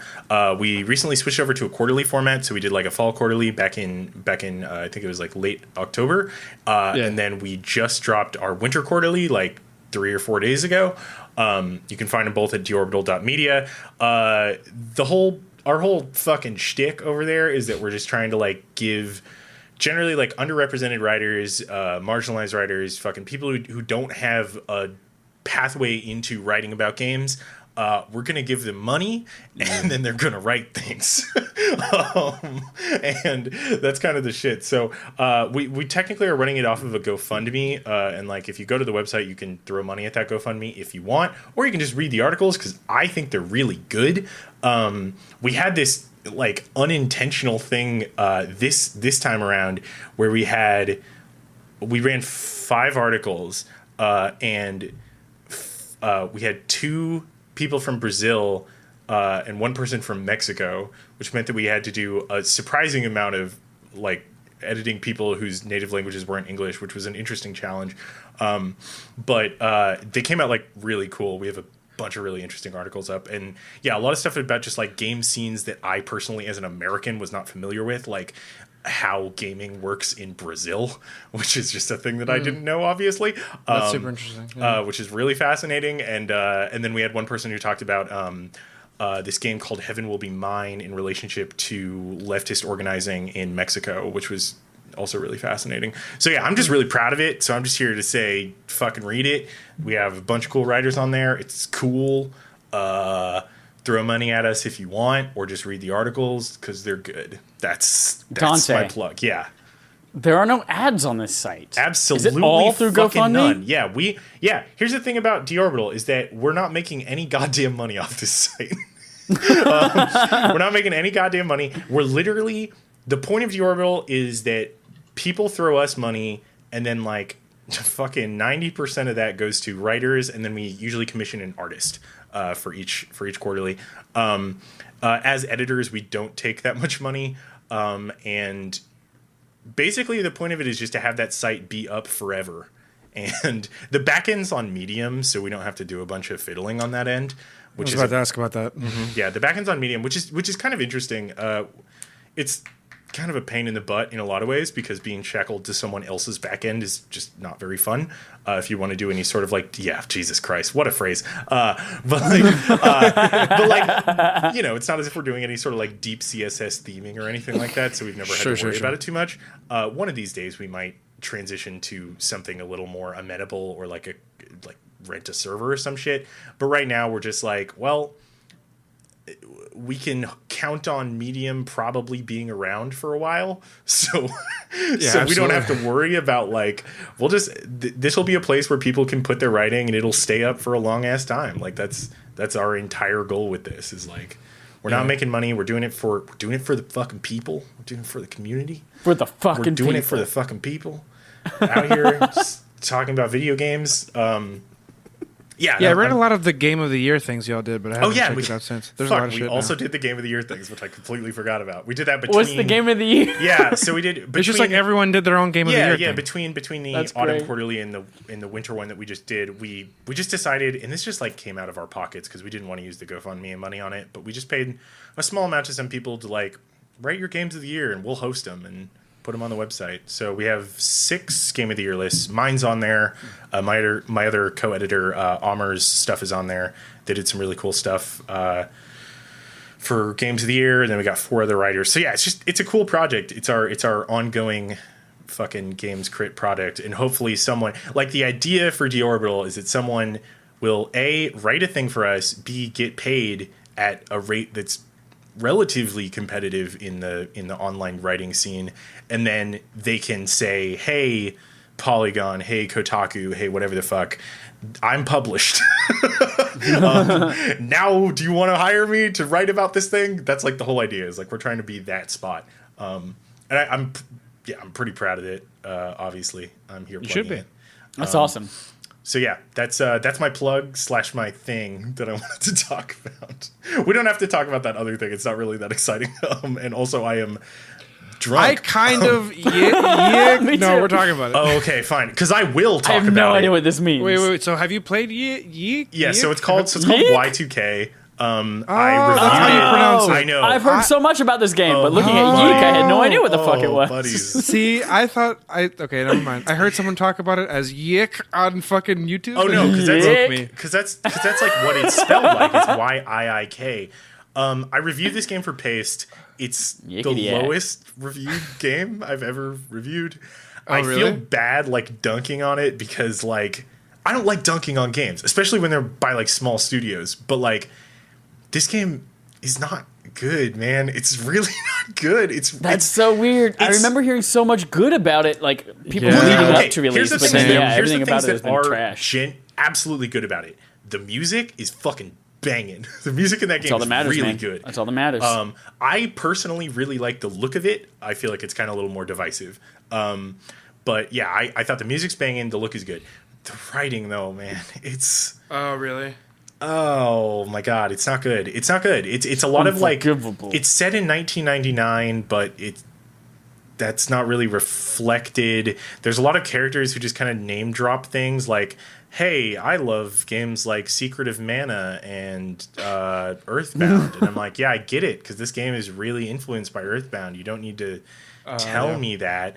Also, there's a bunch of questionable things about like race and like there's a lot of like disability not so good stuff. It's all this stuff that just had me going like, yikes, this isn't very good. I don't know if I enjoyed this. I don't like any of these characters. The main character is fucking insufferable. He's like this he's just the fucking worst. Like he's like a pretentious dickbag who's just like constantly mean to people. Like there's this. Okay, the first scene that like, sorry, I'm just gonna ramble about this, but like the first scene that just fucking blew me fucking away. I in saw this game. so many things about this, and I thought it would be interesting, but apparently it's shit. because I thought it was gonna be interesting too. But like, there's a scene where your main character, who's named Alex, is like talking to this other character Rory and this girl Vela, and Vela like says something to Rory, and then it cuts to like Alex's inner monologue where his like fucking verbatim line is like, wow, I thought she was going to correct him, but she didn't. I would have corrected him, but I didn't, because she talked. And I'm like, you're the fucking worst, man. Like, what the fuck are you talking about? Your entire anecdote was, I would have corrected him, and she didn't. And oh my God. There's all these scenes where he's just like, man, I wish I could be with one of these girls, but I can't. Dante's literally every time you talk. It's fine. I need to stop talking about that game. It's not a good game. It's not a good game. It like made me. But this actively other angry. game looks dope. She Dreams Elsewhere is Looks really like good. Earthbound, but so dope. Okay, Let's do pour this these drink shots. first, yeah. I thought the way you're describing it as like real shit writing sounds like the opposite of Night in the Woods. Yeah, no, Like- actually that's a good way to think about this game. It is the opposite of Night in the Woods. Like in the writing almost every is way. really good in Night in the Woods, and like Yeah. the animation style is really fun, but it's very like lo-fi to a certain degree. Yeah, let's take the shot This because I is have like- more things to say about this. Okay, Whose whose is it turn? My turn. My turn.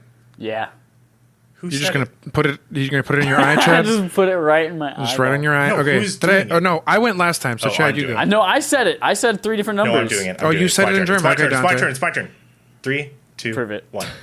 You have to prove it's your turn. Okay. Go back in time. Shut up.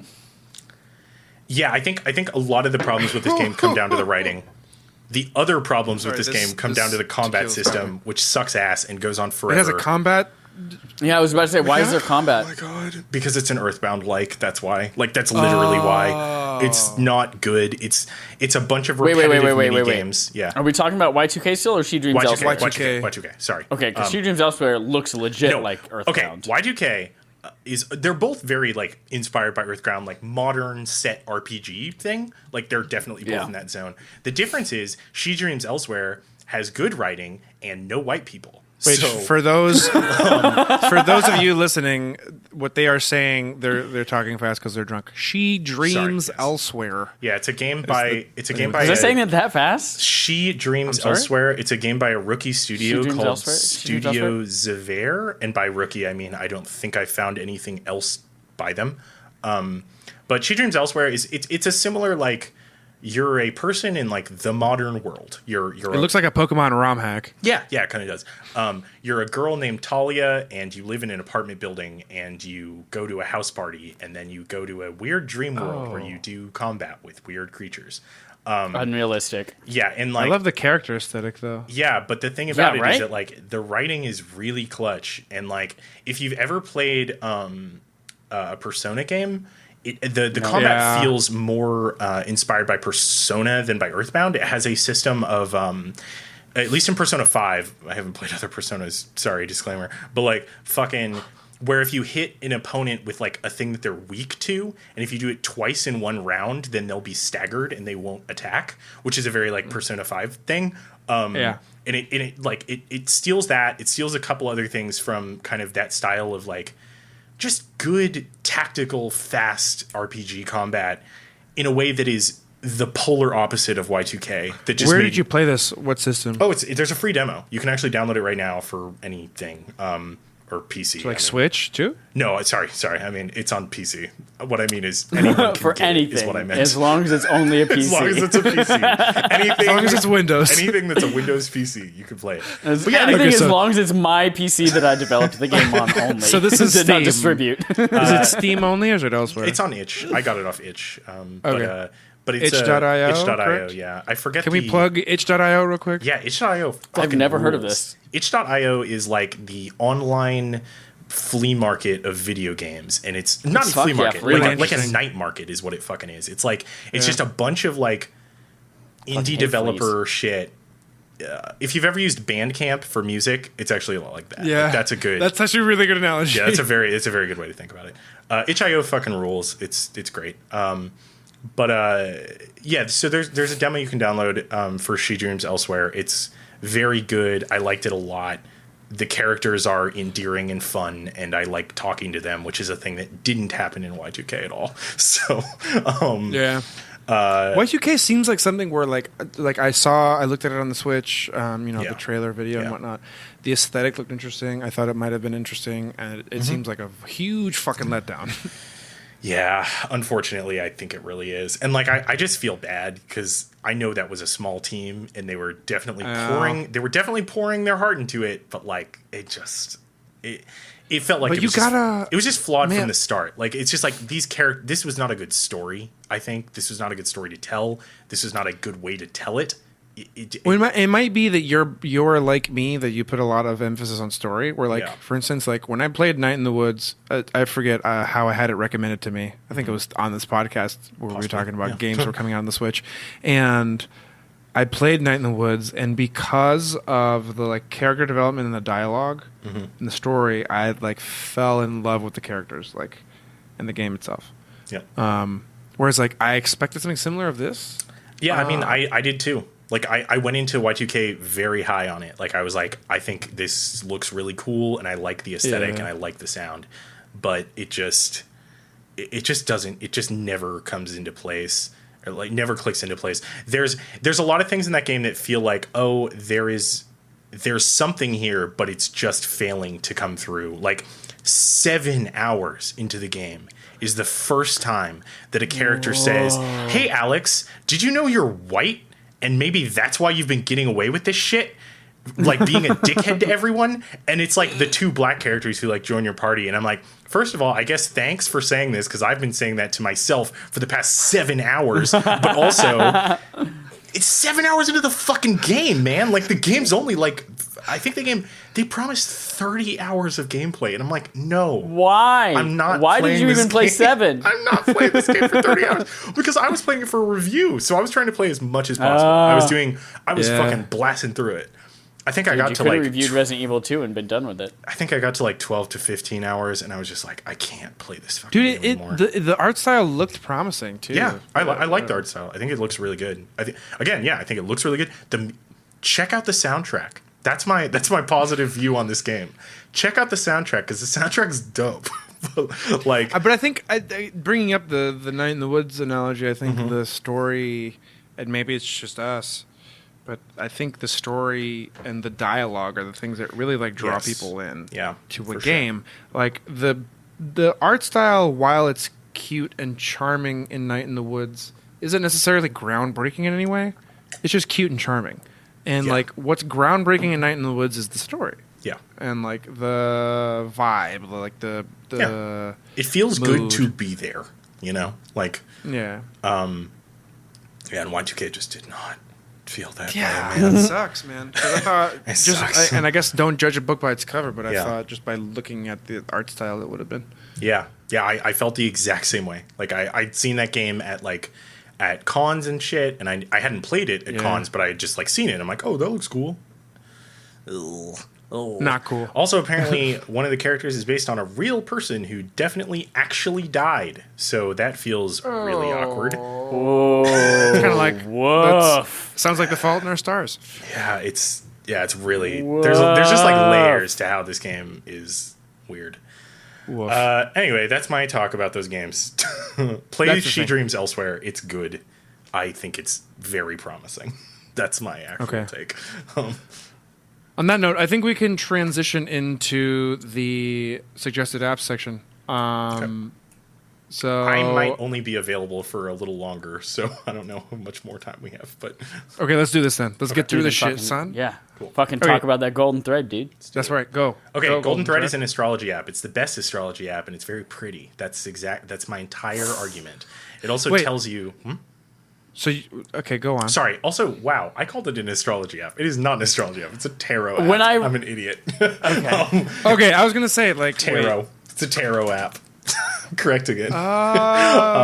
It's for tarot cards. I don't know why I wrote astrology. It's very good. It's very pretty. It teaches you things about tarot. For some reason, this was the year that I'm like, I guess I'm going to get into tarot because I have abandoned all hope in the mortal world. And ready to get really into crystals and stars and magic. So That's right. That's right. so yeah, I got this app. It's very good. It's very pretty. I like it. It's become kind of a calming like ritual for me. That's not real, is it? That makes sense. Hold on, I have to go get another drink. Oh my God. I drank all my drinks. Hold on. Hold on. Okay, all right. Put the show on hold for a minute. Gonna pour up. Okay, so I mean, like tarot's not like dissimilar from astrology. No, it's definitely in the same zone. There was a reason why I mistook that, and it's not that I was just an idiot. It's because those things are close. No, it's because they're similar They're very in terms similar. of like pseudoscience, if I can even call it that. Exactly. Like, yeah, I just think it's cool, and I like the cards. I think the cards are. I mean, that's fun. There's a really interesting. Was it an article or was it? I forget. I think it was an article I read somewhere that was like millennials don't really believe in like astrology and shit, but they just do it for fun. Like, I think that's an a escape. valid read. I would also say that like for me personally, it literally was like, I mean, not to like pull the fucking modern leftist card, but like after the elections of 2016, I just felt fucking sad and confused and angry, and I was like, yeah, and I was just like, all right, I need to channel this. I need to do something somewhere. Oh, let's drink this thing, I guess. Oh fuck! This is you, Dan. Yeah, it's Dan. Dan. Gross. Yeah, it's adorable. Okay. 3, 2, 1. Oh shit! I spilled. You did that last time too. I did. Anyway, So you like this app just because it looks cool? I think Or it looks what else? cool. I think it's also like very cool and informative. I think tarot like historically is really fascinating, and this app does have a good like breakdown of like cool. what these symbols mean and where they come from. And yeah, I don't know. I think it's cool. It's a good app. Okay. Cool. That's hot. Yo, what you got, Chad? Yo, what up? Chad Michaelin is here. I got an app for you. Okay. Or Like, Mike, subscribe, share. as some people call him. Some people call me Mike. Hi, have you heard of the app called Fusion? No. Why is it with a Z? Fuzion? Oh, it's a Z because all it's the cool things cool. have cool things with That's Z's. right. Look at this. Like truck Look at nuts this with the Z. This app It's came the out truck nuts of apps. 8 days ago. It came out 8 days ago. It Listen came to out the this words. recently. Fusion. Yeah. I'm Googling it. It I is Googled a Fusion with a Z and I got Pro Scooters. This is not the app. Yeah, that's it, man. No, it is a super intuitive, incredibly fast double exposure Yeah, it portrait looks- mode Oh, photo I like double maker exposure. Those are fun. thing. Yeah, looks and it really takes the cool. mask from the Are they portrait good? mode photos that you take on your phone. Oh, they're pretty and good. it uses that to create the double exposure, and it is this so iOS only? fucking easy. Yeah, probably because it think requires it's the iOS only portrait for now. mode. I imagine. Yeah, I think it is iOS. Yeah. That's a really. It's also that's iPhone a, 8 and higher only. Yeah, that's so a if you have like really a 7 that takes cool portrait mode. use of Oh, these are fun though. of using that portrait mode technology. Yeah, and it's a free app with in-app purchases. Like, it comes free with the ability to do double exposure, and it's like literally it takes you 5 seconds. You don't have to worry about blend modes and screening and all that kind of shit. And it, you can like pay $3, which is the in-app purchase, to like get access to all of their cool-looking backgrounds, or you can just take your own photos or download your own from the internet and import them from your photos. That's super rad. And it's so That's cool. This is actually really fun. Why do you say actually? And this is actually really fun. Oh, this is actually really fun. I thought Chad was going to bring a bunch of horse shit. I introduced you to Affinity Designer and Fusion, sir. Oh, man. This is So, something yeah, I it's wouldn't a bring cool-ass because like app. I do my double exposures in Photoshop because I'm a designer. But like this. Yeah, I know, but like a cool on the go, if you're just consumer like, product. Exactly, yeah. Yeah, for you non creative folk. Well, I just use Also, a, but this is fun for being a creative folk too. Like just on use a the go. real Yeah. film Like, try to- camera, but suit yourself. There you go. Are you shooting a Holga?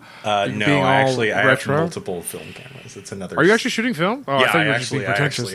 That's not a joke. Wait, what are you shooting? I'm curious. Now. I have like 35 mil or what? I have a 35 mil. It's nothing that fancy. I just have I got a one of the Canon Rebels that was like really close to when they were switching over to DSLRs. So it's a really convenient film camera because it has like all the DSLR features. Yes, but I have one of but those it's from still my dad. a film camera. Yeah, I love it. I love that thing, and it's EOS It's compatible, so I can put all my lenses on it. Oh yeah, dude, fuck full manual. fuck People that are like, shit. no, full manual film No, is I'm like, the way to go. And I it's just like, want a digital camera that shoots film, and that's basically what this is. I want to develop film. And then I have an old Nikon point and shoot that I love. That's just Dude, I have a couple of those from my dad. My dad had a dark room when I was growing up in our right. house, which was like, this is the most privileged thing I've ever said. And but it was really cool. We lived in the middle of nowhere in Texas, so we could afford it. That's rad. It was cool as fuck. It was like one of the bathrooms. It was great. It was a great thing growing up. Anyway, this is a cool ass app. Thank you, Chad. You're welcome, bro. I topically with this podcast, I have a suggestion for you liquor drinkers out there. Mm-hmm. So previously on the podcast, you will remember that if you listened to the episode, I don't even remember what episode it was on, but Ashley Robinson of the Pretty Witty podcast brought as her app Vivino, which is an app where you can like review and view wines. I would like to tell y'all about this app that I've been using for quite some time called Distiller. It's available on both iOS and Android. So, search in your respective app stores. The way it works is it has a bunch of reviews done by the Distiller app staff, which I think generally do a really good job of reviewing things. And then, like, the homepage is a bunch of, like, blog posts about different liquors that are all fucking awesome. And it'll be things like, oh, like rice whiskeys are this new cool thing, or like this is a cool new blah blah blah you should try. But you can search. The point of the app, in my opinion, is the fact that you can search a liquor by X category. You can search the name, it'll come up, but you can search like through gins or rums or whiskeys or whatever you want. Or you can search the brand name or the name of the actual liquor itself. Like, for instance, Knob Creek, because it's top of the mind and it's cheap and it's a pretty good fucking rye whiskey that I like a lot. Knob Creek Rye. So I search it here.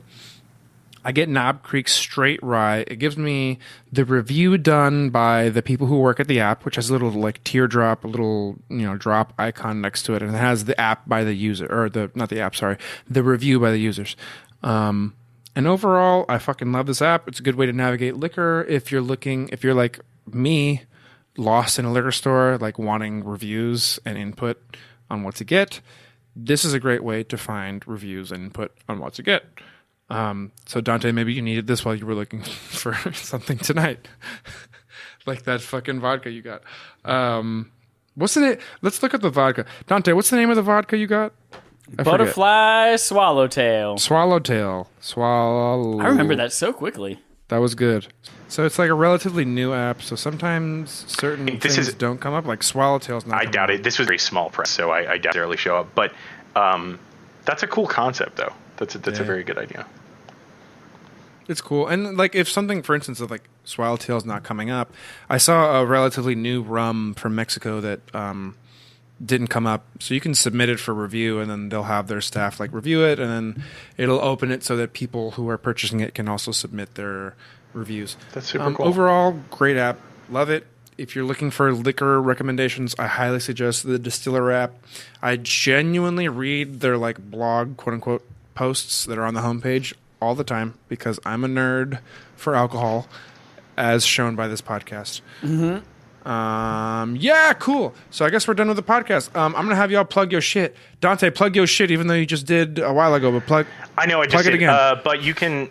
Yeah, deorbital.media is that thing that I was talking about earlier. Check it out. We got good writing on there. It's cool. I am also available online at twitter.com/videodante. That's VIDEODANTE. You can find everything I do there or on my website, http://dante.cool. Cool.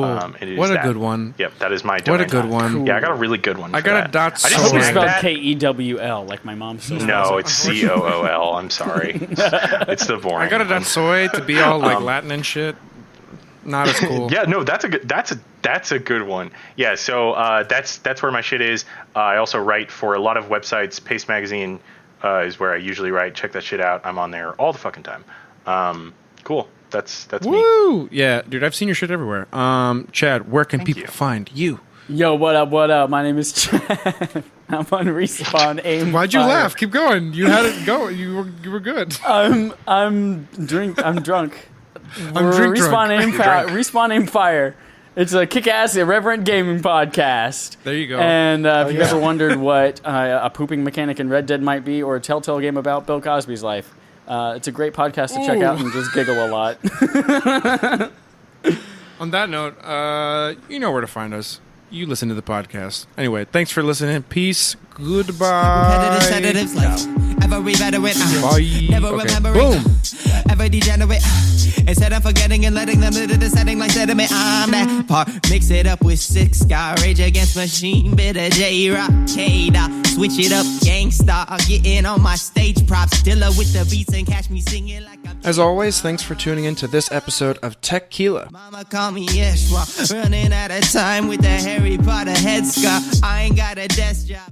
For the regular listeners, I'd like to thank you for your support and ask that you please help us to continue to improve the show by heading over to our Patreon page and donating $1 a month. Head farts. Yeah, that's for all your gum smack, mud flap, scuzzbag, unwrapped sex bars. By donating just $1 a month, you'll really be helping us out, and you'll get Tequila closer to hitting our goal of $30 per month. Yeah, this is how I rap before I hit it. Top shit, but I still respect women. Once that goal is reached, I personally will be designing and sending each of you a Tequila-branded shot glass or two to show my appreciation. So head over to patreon.com/Tequila to support the show. That's Patreon, which is spelled patreon.com/Tequila. Like egregious kids are just in front and like your Jesus and elitist pimps come from Mars and bitches come from Venus. The way I see us is my strength is all your weakness. Treat them like a hedonist. Every obstacle defeated. Preach it, I'ma see to it. Remember, you can submit topics for the show and interact with me and guests on the subreddit, which is found at reddit.com/r/Tequila. That's for all your joke rap, smoke ploys. That's for all your go brag, no have, low grab. Oh, You can follow Tequila on Twitter for the latest hot takes on tech news at TequilaCast. watch list that did it. Yeah, this is how I rap before I hit it. Talk shit, but I still respect women. The Tequila theme song is Ride Out by Yeshua, which is spelled Y-S-H-W-A. You can also find him online as Vincent Augustus. Thanks, y'all. Ride out. They ain't praising my same, my America. They ain't in my blunt. Ride out. They ain't praising my same, my